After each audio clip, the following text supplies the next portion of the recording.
this pot becomes more valuable after it was broken than before it was broken. And that can also happen, that happens to our lives. In times of brokenness, we are still masterpieces. Magandang araw po sa inyong lahat. Sir JR po ng Usap University at nagbabalik na naman po tayo sa ating channel. Ang ating pong ginagawa dito, usually tayo po ay nakikinig ng mga religious discussions, mga religious preachings. But for this episode, we were told by our staff na ang ating papanoorin daw is quite different from others. So this is actually a comedy show na parang ang audience po yata is religious audience kung di po ako nagkakamali. So this is the first time we'll be watching actually a kind of stand-up comedy or something like that. So I'm also guessing that this video was aimed towards younger people, perhaps, no? So this was from RutherTV daw. So ang aking background po sa comedy, wala po akong experience. Isa lang po akong manonood ng mga comedy show. Ako po ay fan ng Bubble Gang. Ako ay fan din ng Saturday Night Live sa Amerika. At ang mga stand-up comedies po, mahilig po ako. Lalo-lalo na po sa Amerika. So let us watch this video. Pero kaunting paalala po, hindi po ako kaanib ng kanila pong church. But we will just be reacting appropriately. And we will act like a typical lang po na audience member ng kanilang show. So let us watch this video together. Let's go! And now, ladies and gentlemen, to introduce our next performer, here is motivational speaker, events host, Sunday school teacher, and online content writer for the Philippine General Council of the Assemblies of God. Please welcome Chip Balbuena! Sino mo dito mga nakasakay ng jeepney? Yan! Okay, mga nakakita na po ng jeepney sa mga hindi nagtaas ng kamay. Okay. So, yung mga jeepney drivers, ladies and gentlemen, sila po ay isa sa mga pinaka-creative na people na makikita nyo. Case in point, ladies and gentlemen, yung busina nila, nakasakay na tayo ng jeepney, no? So, case in point, yung mga busina nila, di ba? It ranges from to fire, fire, di ba? And ito it's funny because it's true. And ito, like real talk. So, nung nakatira pa ako sa Marikina a few years ago, sumakay ako ng jeep sa Cubao. Tapos, ito yung busina ng jeepney na sinakyan ko, I kid you not, ladies and gentlemen, tunog kambing. As in. Okay. So, busina dun sa kotse na nasa harap niya. Tapos pinapalis niya siya, hoy! Umalis ka dyan! Diba? Parang sinong makakaisip nun, di ba? Parang guys, yung mga nagdadrive dito, try nyo imaginein, yun yung busina ng kotse nyo. Parang, guys, nandito na ako, susunod ko na yun. It's not gonna work. And diba, like, take for example, no, yung pinapakinggan nilang music. The music that they listen to. Kung kayo po ay nakasakay, especially sa mga patok or hataw na jeep, no, malalaman ko, ayan, yung mga nag-yes dyan, di ba? Malalaman po natin na sila po ay sobrang hilig sa hip-hop. They love hip-hop so much, isang hip-hop beat lang yung pinakikinggan nila sa buong biyahe. Di ba yung... Tapos, di ba? Anong laman ng beat na yon? Anong kanta doon sa beat na yon? Air Supply. Ballad. Love song. Yeah. Di ba? Yung... When I dream about you. Right? Tapos, maririnig mo yung nag-remix ng kanta niya, sinisingit-singit niya yung sarili niya dun sa kanta. Yung, you're in my arms, sit next to me, forever. Makinig ka sana sa akin mo, yung humahataw na gano'n. Makinig ka sana sa akin out of nowhere, di ba? Out of nowhere. And dun sa remix na yun, hindi nawawala yung Tagalog na song. Diba? And it usually comes at the end. Yeah? Cause I still love, ba-boom, balutin mo ako sa liwanag ng iyong pagmamahal. Makinig ka sana sa... It's crazy. And I'm pretty sure that all of us are familiar with John Legend. Am I right? Yes, so if you're familiar with John Legend, then you would know his hit song, yung All of me. Loves all. Napakaganda, right? And sabi ko talaga sa sarili ko, nung una ko narinig yung kanta na yun, sabi ko, parang there's no way that you can listen to this song and not appreciate it. Boy, I was wrong, because when I rode the jeepney, these jeepney drivers who listen to John Legend like this. You ready? You ready? Like this. Cause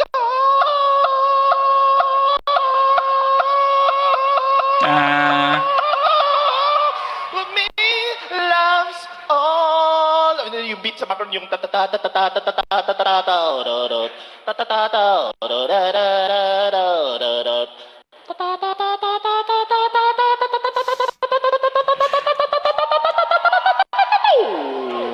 Okay, let's pause there mga ka-U3. So, what we can get here is, at least the information na makikita natin sa i-full screen nga natin dito, Bible Ninja Conference 2022. So, I'm guessing this is a spiritual conference and then parang intermission number for entertainment perhaps. Pero I feel na itong kanyang audience is for a younger audience. Yung kanyang mga references po, like John Legend. So, John Legend was popular for the song in early 2010, especially I think 2014. I think kung di ako nagkakamali, All of Me, So far, it's been fun. Maganda yung transition niya from the jeepney and then tumatawid sa yung music ng jeepney and then going back again, sa another pa na song kay John Legend nga. So, low-key nakikita rin natin ang music skills dito, especially in, ang tawag po nito sa English, human beatboxing. At yung sinasabi niya po na parang umaakyat yung parang papuntang climax ng song, ang tawag po niyan sa English, lalong-lalo na po sa mga EDM, electronic dance music, biglang babagsak, ang tawag po natin yan is yung drop. So, ang dami niyang mga early 2000s references ng mga song katulad ng Satisfaction.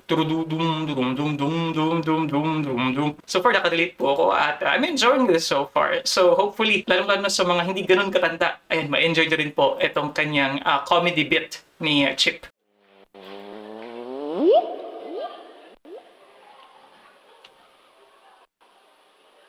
Makinig ka sa Kazaga View!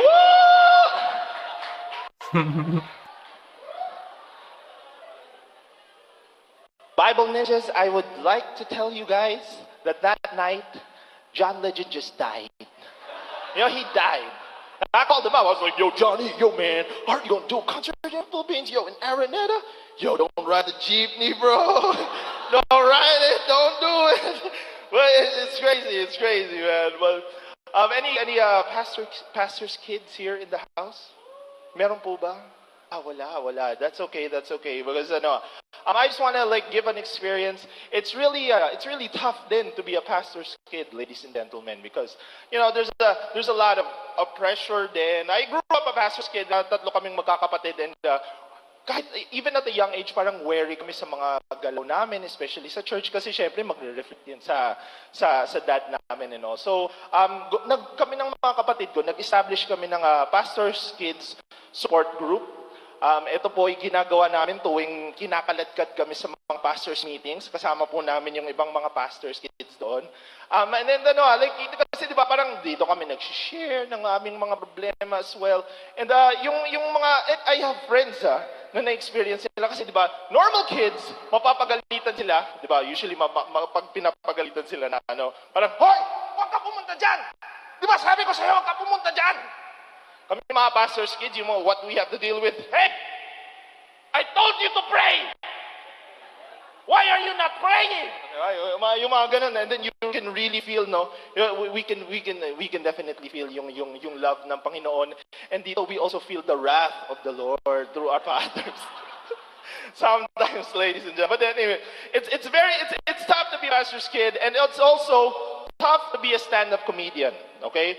It's really hard to be a stand-up comedian, ladies and gentlemen. And I tell you, ito dare I say, mas madali pong maging stand-up comedian, mas madali pong maging artista kaysa sa maging stand-up comedian. Bakit? Because if you're an artista, kung artistahin ka, all you need are two things. Just need a good look, good body, and you're all set. Right? Kaya yung mga stand-up comedian, you have to be funny, kailangan creative ka, kailangan may lakas ka ng loob para mag-try ng mga new material mo. Tapos when I was in Jam, I would play a commercial as well.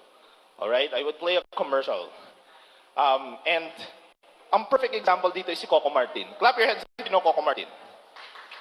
There you go. He's a really good guy. He's a really good guy. He's a really good actor. But this is the thing. Have you seen him act? let me rephrase. Have you heard him act? Sandra, Sandra, ikaw lang nag-iisa sa puso ko, Sandra. Di ba? Tapos, ilang taon yon, gabi-gabi. Pulis ako, sumuko ka na, sa presinto ka na magpaliwanag. Direk, sino nagsulat ng script? Napaka-insensitive naman. Di ba? Ilang taon po yun. And when I mentioned kanina, no, when I was in Jam, I would play his radio commercials. Okay, piniplay ko yung radio commercials where he'd go, sa Nescafe Classic, mas masarap, yummy.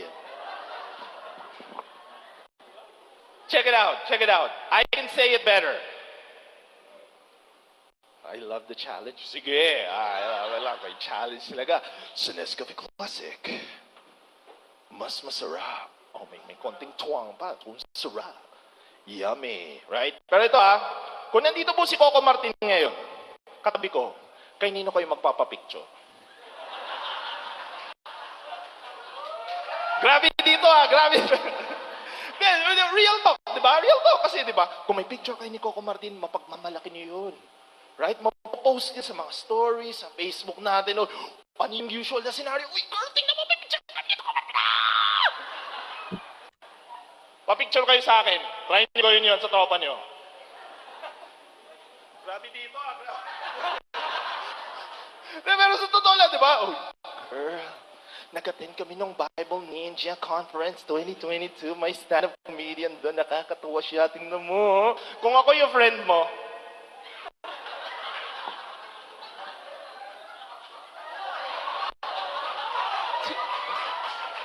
sino yan? Wala na bang isusum?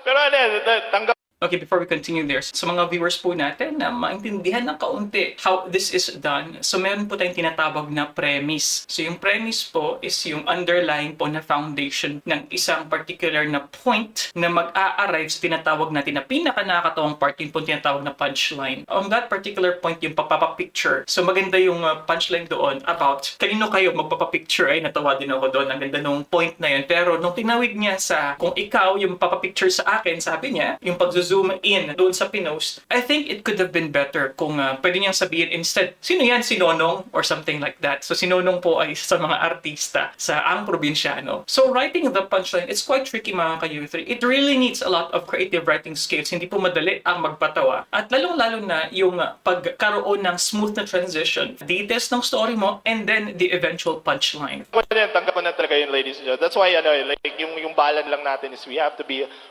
creative. And meron po ba dito mga mahilig manood ng basketball, NBA? Yeah, okay, mahilig. Okay. There you go. So mga nagtaas ng kamay. Ma'am, I saw you raise your hand. Ano pong NBA team yung nire-root natin? Ay, ikaw yung nagtaas ng kamay. Yung naka-denim na jacket. Yes. Okay. There's palakpakan naman sa like fan ng San Antonio Spurs. There you go. And And I get na wala masyadong nagtaas ng kamay nung nagtanong ako kung may mga nanonood ng NBA, and that's okay. Pero ito like I'll try to parang taste or tempt your imagination, no? Now what if the NBA was parang Japanese anime? Parang Japanese style siya. I'm pretty sure pag tinanong ko next time, oy, sino man nanonood ng NBA dito? Ay, ako, nanonood ako niyan. Bakit? Kasi napaka-intense nun, ladies and gentlemen. Try nyo imagine it. So let's say nakapasok sa finals, no? Let's say nakapasok sa finals si Golden State Warriors sa Lakers. Right? Tapos, makikita mo, di ba? Papasa ni Westbrook yung bola kay LeBron. Japanese style, Ikizo! Rebrosa!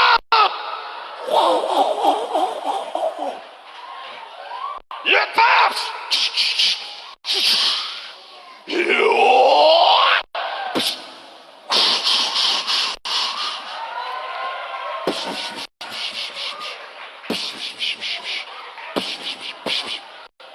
Wala kang mga cheerleader na makikita doon. Makikita mo lang lahat ng audience may tigi isang 1.5 na bote. Tapos hinahampas naman, Ike, shoyo! Of the shoyo! Diba? Tapos ito, try nyo imagine yung confrontation ni Stephen Curry tsaka ni LeBron pag ganun ka-intense. Si Curry, di ba, set up siya para sa 3. Dribble siyang gano'n. Curry-san. Saiko desu. Lebron-san. Watashi wa komiru. Iku zo!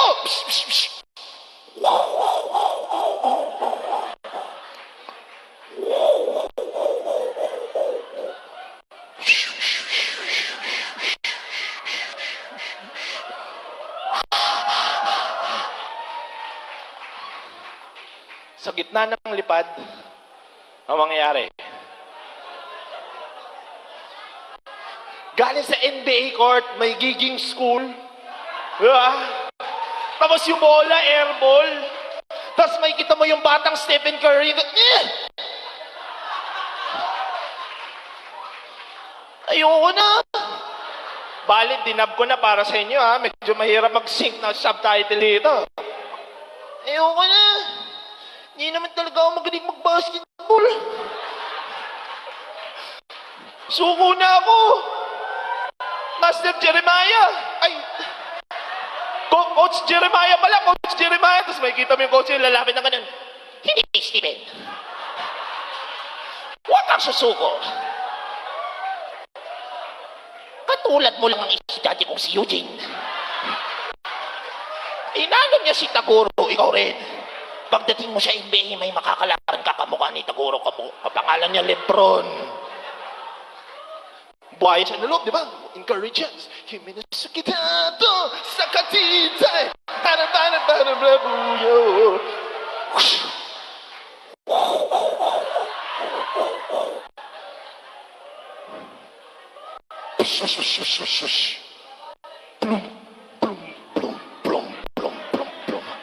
Bago pumasok yung bola, zoom in muna tayo sa mukha ng coach, mukha ni Haruko, di ba? Oh! So yun mga ka-UT, ang reference po dyan, syempre, ang Slam Dunk po na napaka-popular na manga, which is a Japanese comic book. And then, naging anime nga po. At yung palagi nga po observation po ng marami sa Slam Dunk is, yung sa anime, is ang daming mga flashback habang isang tira lang yung nangyari, isang 3-point shot lang, ilang episodes pa ang mangyayari. Pero makikita natin dito yung skill ng storytelling skills dito ni Chip. I appreciate him and it's also quite theatrical. Tandaan niyo po yung kapag nasa stage po kayo, and I've mentioned this in a lot of video reactions before, na kinakailangan you have to make your presence known, yung tinatawag nga natin na stage presence. So kinakailangan you have to make your actions bigger, yung movements po ng kamay mo, yung exaggerations po ng mukha mo, kinakailangan po yan when we want to get the attention of our listeners or our viewers. So yan mga ka-UT, public speaking tip po yan ha. So let's continue here with Chip. Oh! Nande! Baka na!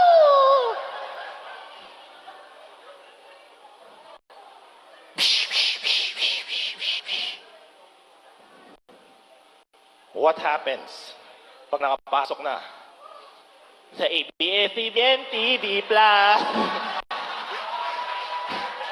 It's crazy. But anyway, thank you ladies and gentlemen. That is my set. I hope you enjoyed it. Natawa naman po kayo. Natawa tayo, yes. Just really quick before I end, I think I have mga 2 more minutes. I just want to say na you agreed or you clapped your hands when I asked if natawa kayo. And I would like to just be a little bit vulnerable here. I used the same set back in 2015, kung saan po kayo sobrang natawa, nag-enjoy naman po. And I got a very different reaction. It was actually one of the times that really broke me. 2015, I performed nga, kapasok ko, live shows for Pilipinas Got Talent. Did the same set. I got 3 no's from the judges, except for 1. And yung audience, which was around 2,000 people,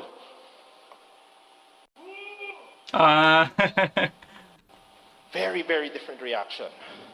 And that was a moment that really broke me because I was really asking it sa Panginoon. Parang sinabi ko talaga sa parents ko, sa mga family ko, sa mga friends ko, uy, pag-pray niyo ako na talagang atin na ito, pray natin, diba? When that happened, Lord, Bakit, Lord? Pinag-pray ko naman. Pero parang outside, you're just trying to smile and pretend that everything's alright. Pero deep inside, bakit ganun, Lord? And doesn't that reflect what also happens sa atin? When we experience seasons where we are allowed to be broken, when we are allowed to be discouraged, when we are allowed to be actually destroyed, ano po ang magiging choice natin? What is our choice? Our choice ba is to cling to that grief, or do we cling to God's word? Ladies and gentlemen, before I go, I just want to give you an example. It's a Japanese art called Kintsugi. And what Kintsugi is, kung hindi kayo familiar, I think kung hindi po ako nagkakamali, ito yung isang broken na jar or broken na vase na kung saan kapag nasira ito, or for others, they would say intentionally destroy it so that yung vase will be into smaller pieces, alright? And then i-rebuild po nila yan with a gold lining, Parang ang nangyari, broken siya, pero yung pagkakabiyak-biyak niya, sa pagitan po nun ay may mga gold dust po kung hindi po ako nagkakamali. So I think yun yung sasabihin dito ni Chip. may isang artist, magsusculpt siya ng, let's say, a pot. Yep. Or You vase, work on yeah. months. Months para i-sculpt, i-perfect yung itsura ng pot na yon. And once that is baked, na matigas na siya and all good, what does the artist do? Ang ginagawa niya po, sinisira niya. Purposefully, sinisira niya. And from the pieces, parang instead of using glue, ginagamit ng artist is gold. And now, pag nabuo na siya with that gold lining, this pot becomes more valuable after it was broken than before it was broken. And that can also happen, that happens to our lives. In times of brokenness, we are still masterpieces. God can still make us masterpieces. All He needs is one thing. All He needs is all of the pieces of us. And magugulat na lang din tayo kung paano tayo i-mold, kung paano tayo shape, kung paano tayo i-improve ni Lord. It's like the feeding of the 5,000. Did you know that it's not just 5,000? It was around, kung isasama yung women and children, it was around 12,000 people. Out of how many? Ilan po yung pandesal at yung tinapan na nandoon? What happened though? What had to happen? What had to happen is that little boy had to give the best that he can give to God.